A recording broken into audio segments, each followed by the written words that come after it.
Arnaud Le Boulanger, bonjour. Bonjour Jean-Paul. Alors, ce que vous dites, il faut décloisonner les médecines humaines et vétérinaires. Expliquez-moi.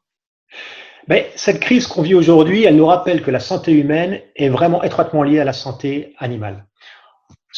Deux chiffres, 60% des maladies infectieuses dans l'humain sont d'origine animale et 75% des maladies émergentes en humaine sont d'origine zoonotique.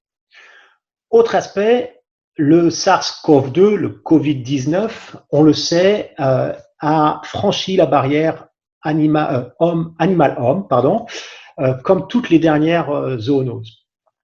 Et ces coronavirus, en fait, on les connaît bien en médecine vétérinaire, puisque beaucoup d'animaux en ont. Je vais mentionner seulement une maladie, la maladie de la bronchite infectieuse aviaire.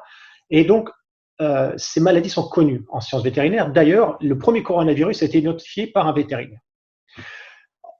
On sait que les vagues de transmission de maladies entre l'animal et l'homme, il y en a eu deux. La première, il y a très longtemps, lors de la domestication des animaux, lors de la désédentarisation, et maintenant on sait qu'une deuxième vague est en cours, tout simplement parce qu'on a une population humaine qui grandit, une diminution des zones de la vie sauvage, et puis, il faut le dire aussi, une intensification de l'élevage pour nourrir cette population.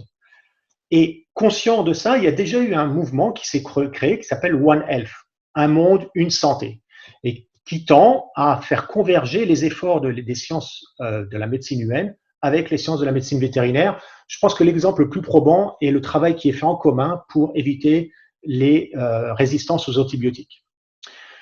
Pendant cette crise, en fait, ce qu'on a vu, c'est que le monde vétérinaire s'est rapproché et a participé à la gestion de crise. 5000 vétérinaires en France sont inscrits dans la réserve sanitaire française. 70 laboratoires d'analyse vétérinaire ont été par décret autorisés à rentrer dans le cadre des analyses qui vont être menées à côté des laboratoires d'analyse médicale. On sait aussi qu'on a des fabricants de kits et d'analyses type vétérinaire qui aujourd'hui, 3 d'entre eux se sont proposés, pourraient fournir jusqu'à 300 000 kits par semaine et donc ils contribueraient à cet effort.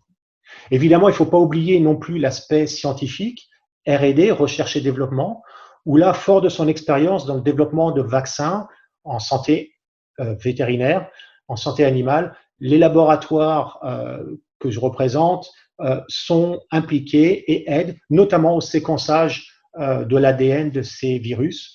Voilà. Autant d'exemples qui montrent que la santé humaine et la santé animale sont liées. Et cette crise, en fait, a montré cette importance qu'elles travaillent encore mieux ensemble. Merci beaucoup.